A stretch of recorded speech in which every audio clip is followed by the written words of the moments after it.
Professor Samir, my wonderful classmates, good afternoon. I'm the first animal science student, so you can call me the lamb for slaughter. Well, my study is based on the effects of EMZoo and urea on the chemical composition, fermentation characteristics, and the aerobic stability of wheat silage. This is the general overview. I'll start with the introduction. I'll end with some very brief questions. Let me introduce this to you. We have a serious debate going on about climate change, global warming, it's real. But what is it that we're really impacting is prolonged drought periods and serious rainfalls that can cause flood. So with these erratic changes in climate conditions, it's forced us as farmers and researchers now to improve technologies and practices in utilization of grasslands in various forage conservational methods like hay and silage. My research will be based on silage. What is silage? Silage is a natural fermentation process using epiphytic lactic acid bacteria that converts water-soluble carbohydrates to lactic acid under anaerobic conditions. And this results in a decrease in pH that preserves the forage. And this has been done from even in the ancient Egyptian times. Our research will focus on the active fermentation phase, the stable phase, and the feed-out phase. What's the benefits of silage? We preserve it in the time of excess, and we also utilize in time of very low availability. Disadvantage is kind of labor intensive, it costs a lot, and it's also a difficulty in controlling the moisture contents in forages. So we have continuous development in this ensiling technology of variety of forages, and we have adopted what we call silage additives, which aims at improving the feed traits such as the neutral detergent fiber, type of digestibility, fiber digestibility, crude protein, the total digestible nutrients, and the net energy. Some of the key areas for improvement include the ensiling process and the duration of the ensiling process and the effective preservation of the silage. We have two types of silage additives. We have the silage additives, which encourages lactic acid fermentation through the provision of acids or fermentable substrates. Or we have the inhibitors, which partially or completely restrict aerobic and anaerobic microbial growth, which are the pathogens. We did some research reviews and we found that these inoculants are very popular. And it has proven to improve animal performance by 7%, and it's noted a 5% increase in milk production. So where we got these inoculants from? We got them from a company called EMZoo. EM means effective microorganisms, or for nutrition students, it would be like probiotics. They give you a cocktail of microorganisms, lactobacillus species, and even some yeast species and such. And it is marketed to increase lactic acid production. It lowers the pH quickly. It retains dry matter and organic matter. And it also has enzymes that allows cell wall dissolution. It operates on a principle of competitive regression. And this is used now to reduce the putrefactive microorganisms from basically establishing themselves in the silage. And our research was designed to investigate the effects of EMZoo on wheat silage, an important cereal crop for dairy ration. So the objectives is to study the effects of the application of EMZoo on nutritional value, the aerobic stability, and the fermentation parameters. We also looked at determining the effects of EMZoo on the chemical composition, and we hypothesized that there would be significant differences in these characteristics that we're trying to observe. For the experimental design, it's pretty tedious. As you can see, even Professor Samir had his hands on deck. We had to be stuffing a lot of bottles, but I focused on the vacuum seal packages. We had 4 treatments, 6 replicates, and the treatments were the control, which was just wheat silage only, EMZoo at 0.1%, EMZoo with urea, and urea by itself. For the statistical analysis, we used the JUMP program, look at our ANOVA test, with the pairwise correlation, and if there was no interactions, we kind of reported the means or the standard errors. The parameters to be tested, which was broken into 2 components, the chemical composition, like from the dry matter, crude protein, NDF, volatile fatty acid, and with the fermentation characteristics, aerobic stability with the microbial count, the pH, and the lactic acid production. So let's all focus on the results. From this here, over the 28 days, we saw that there was a significant decline in pH for all the treatments. But what is key to observe is that green line, which was the EMZoo, which retained a lower pH throughout the entire period. So this kind of points to a very good thing for us, and the results were significant. For lactic acid production, it was, however, not significant, but when we considered day, we saw some significance. But again, EMZoo and urea reported the highest production of lactic acid. Total volatile fatty acids wasn't significant, but we saw majority of the production of these volatile fatty acids found in the urea. And we even saw some declines for the control and the EM-Zoo urea, showing some utilization from probably other microbes. Then we look deeper into the volatile fatty acids, looking at the different components. Three of major importance for us as ruminant nutritionists. We will look at acetic acid, which is important. We looked at propanoic and butyric. Urea had the highest production of acetic acid, and for propanoic acid, the highest production was in the EM and urea treatment. We looked at the effects of dry matter, NDF and ADF. There was no significant differences in the ADF and NDF, only the effect of day. But for dry matter, we found significance, and what we can report is that the highest dry matter loss was found in the control group. For NDF, it was a bit weird according to the results because EM-Zoo kind of seemed to increase, which is kind of strange. But for the EM and urea, we saw a decline in the NDF. Organic matter and ash, nothing really to report here, but that it retained the organic matter and ash for all the treatments. There was no significance. For aerobic stability, though, which was a very important component of our research, we saw statistical differences, and the EM and the EMU had the lowest CO2 production over on day 28, which is pretty good. We also did a correlation here for CO2 and lactic acid production. It was, however, a moderate negative correlation.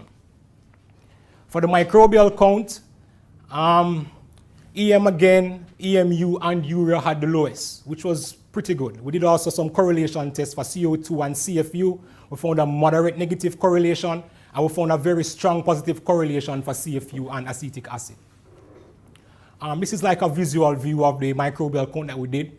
If you realize EM-Zoo, EM is the 54, you can say it had the least microbial counts reported compared to all the other treatments. So let's just discuss quickly. I would say that EM-Zoo rapidly declines pH. And what is very good about this is that by week 7 or week 2, we had pH values so low that we could call this the ideal categories for maintaining silage and the inhibition of undesirable microorganisms. The urea treatment, however, had the highest pH value. Why? Urea increased the buffering capacity.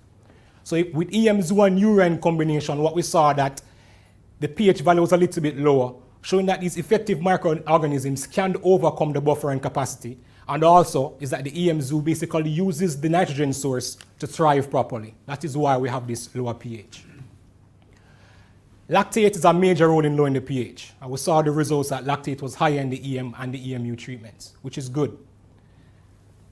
There was no statistical difference, but we saw that EM and EM-Zoo had the highest levels of lactic acid. But lactic acid in combination with the VFA also determines the quality of the silage and the stability. Acetic acid is important. It also it's known to inhibit microorganisms. Propanoic acid also is very good for intake of animals. It's very useful for our animals. And what we found is that these results show that this could inhibit yeast and molds and also contribute to the nutritive value of the silage. VFA contributes about 50 to 70% of ruminant total digestible energy. But in high amounts, it can reduce feed intake. The urea treatment had the highest amount of acetic acid, and we saw with the same microbial count growth, it had very low levels, which shows that acetic acid does inhibit microorganisms. And that was followed by the EM and the EMU. The acetic acid was however slightly higher in the EM than the EMU, and also butyric acid was found in the EM treatment. Propanoic acid, which is very important in the carbon source for ruminant gluconeogenesis, was found highest in the EMU, which is pretty good, because we'll talk about that later. Why? Propanoic acid has a pleasant odor, and it improves feed intake for dairy animals. When we talk about aerobic stability, we looked at, I first need to tell you about the homofermentative and the heterofermentative. Homofermentative produces lactic acid alone. Heterofermentative produce a lot of other components like acetic acid and ethanol. And I think the combination of both is what kind of prove how well your silage would be. But from research, we have seen that strictly homofermentative bacteria alone leads to more aerobic exposure, susceptibility to aerobic exposure, which means it can be deteriorated quickly. So from our results at day 28, because day 14 was not significant, so I'll report on day 28, we saw that EM released the less carbon dioxide, which also relates to the sugar loss. So we had more sugar being retained in the EM treatment, which is good, because we know the animals utilize our sugar readily. We also had a strong negative correlation, which was identified between the CO2 and lactic acid production, which suggests that the lower the CO2 production means the higher the lactic acid content. And these moles and yeast concentration is also a very important factor in starting the deterioration of the silage. So when we look at the microbial count, EMU and EM reported less CO2 for all the treatments, and urea was also very close by because of the high level of acetic acid. So yeast and moles are putrefactive microorganisms that would cause aerobic deterioration by utilizing lactic acid and consuming simple sugars for respiration. And we saw that for the control group, lactic acid production actually decreased after day 28. And even for the urea treatment. And a positive correlation between CFU and CO2 would follow the trends of many other research that suggests that CO2 production would also result as a high level of yeast and moles. Chemical components, which is a major factor because it describes the feed nutritive value and is a driver for animal performance and production. But here we didn't see much differences. The only differences was observed in the hemicellulose and the dry matter, which is also pretty good. But for NDF, which I think I was personally expecting to see some results there. I found a study that said that effective microorganisms does not really affect NDF and ADF. Why? Because these micro inoculants has little or no effect on fiber content of silages because these lactic acid bacteria doesn't have the ability to degrade the plant cell wall. And this is where I thought that the enzymes will come in place. But what we saw was a bit different. Really the EM plus urea combination had a reduction in the NDF, which is pretty good, because the lower the NDF means the better the digestibility and the potential intake. Crude protein, which is a farmer's major concern, we found in our research that there was slightly effect on crude protein content, which is pretty good for the treated silage because this indicates a controlled fermentation, less proteolysis, meaning degradation of the protein, and this would mean that more protein will be provided to the animals after. We also found a similar study that demonstrated that adding lactic acid bacteria and enzymes increased crude protein content. And this was evident in our study where the EMs was the only treatment who had already declined in crude protein over the time. So this indicates either the enzymes were utilizing the ammonia to produce crude protein, microbial protein synthesis for growth, but it also contradicts when you look at the reduction for EM and U, where we're expecting that it would overcome the energy, but that didn't occur. We actually had a loss in crude protein. But if you look at the results, they're pretty fluctuating. They rise some day, they drop at a particular day, which I think needs further investigation. So in conclusion, EM has proven to be a useful additive for wheat silage that improves the silage fermentation characteristics, the aerobic stability, which ultimately leads to better animal performance. An important issue of relevance that we identified was the aerobic stability. Why? The expenses and time invested in harvesting these quality forages and to store it would not be economically feasible if we lose up to a third, which the cost benefit has been reduced significantly like that. So EMs was indicated it can further assist by reducing the spoilage and extending the feeding out rate because of its impact on inhibiting spoilage microorganisms like yeast and moles, which are aerobic. It also demonstrates the EM rapidly lowers pH, increases lactic acid production, and retain organic matters, which are essential parameters in good silage production. We also saw that EM in combination with urea provides a synergistic relationship, improving some parameters compared solely to EM. So that's the end of my presentation. I have to give thanks to Professor Samir for his guidance, laboratory staff, Philip Godstein, thanks for your help, EM Zoo Israel, who allowed us to conduct this experiment, the faculty, and that's the end. It's time for me to go home. Any questions?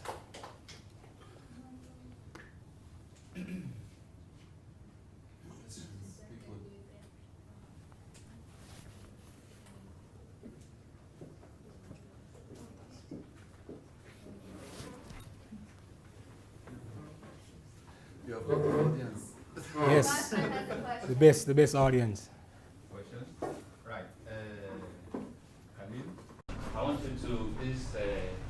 achieve more on why EM soup is better over all these refugees and all this silage of it?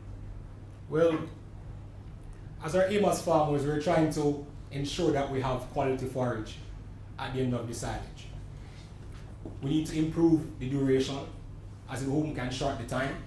And we need to improve its ability to be fed out and not get spoiled. That's where we lose our money. So clearly these effective microorganisms that you're using does improve the silage quality. At the same time, it improves its aerobic stability, so you have less loss when you invest so much money in harvesting these forage crops and storing it as a silage. So effective microorganisms, I believe, is a part of the way forward for farmers using this as their feed source. Sibu? Can I ask which of the microorganisms that are good for the production of that silage? Well, EM provides a cocktail, and I think their main focus is on the lactic acid bacteria. That is who would really produce a lactic acid that will lower the pH quickly. And that, as the pH lowers quickly, will preserve the forage better. You have less loss. You were expecting to see some results when you added some microorganisms, but you didn't see it because of the cell wall of the... Yes. For the EM zoo, we expected to have probably a lower NDF. And we saw it kind of trending upwards. But it was opposite for EM and urea. So there is clearly an interaction with EMU and the nitrogen source that allows probably the enzymes to work. Probably if our focus, if the focus, because temperature is also important in silage making. But at least for the wheat, for the vacuum seal bags, it would make sense. The surface area is too large to collect the accurate temperature reading. So probably that would probably give some additional information into why probably the enzymes weren't functioning properly, because probably the temperature wasn't at its best. So I think that is probably a next area where this research could probably go further. How available are EM zoos around the world? Like, to be able to introduce it to different parts of the world? Well, EM Zoo it's really, I think the mother company is in Japan, and it's distributed here in Israel and other places across the world. But it's not the only company. They have other companies that provide a lot of these cocktails of microorganisms, like a Selminax. Back home we have a Selminax, which is basically the same thing, So it's very accessible, but I think it's probably new aged for a lot of us in a developing country. It's all over the world. So would you say it's cost effective? Yes, I would. If you can actually reduce your spoilage, that's pretty important. The more waste you have, that's you losing your money after investing in all the machinery and the time to cut in and all that type of stuff. So I think it's cost effective. In terms of purchase, Oh, I don't know the cost. I don't know if Professor can help us with the cost. But I don't know the cost of it. But I think anything that could allow you to, preserve. It is a cost effective, definitely. When you use it directly like this, when you ensile the forages and ensilages, definitely there is a benefit, you saw that. And the most important thing is the pleasant aroma the silage has after that. So animals will eat it more. And before I will ask Khalil the last question. In Israel, they're using EM everywhere, especially in the Yarkon River, or so-called river. They clean it actually with this material, and they are still doing it. They're still providing, EM actually is providing the river on regular basis to clean all the organic material that is depositing there. So it's available everywhere. Nobody knows what it is because it's Japanese patent. It is available for human. It's used for human. There is human grade. And it's actually probiotics. It's include lactic acid, fungi, many other things that we don't know. You said that you use the seed vacuum bags, and you mentioned it in the end. So I want you actually to explain to everyone what this means, and what is the original method, and why you used it. Well, the original method was using glass jars, which is pretty labor intensive. You have to be stuffing, and you might, in this case, when we did the research, we had a lot of microbial growths for the glass jars. It showed that it wasn't made properly.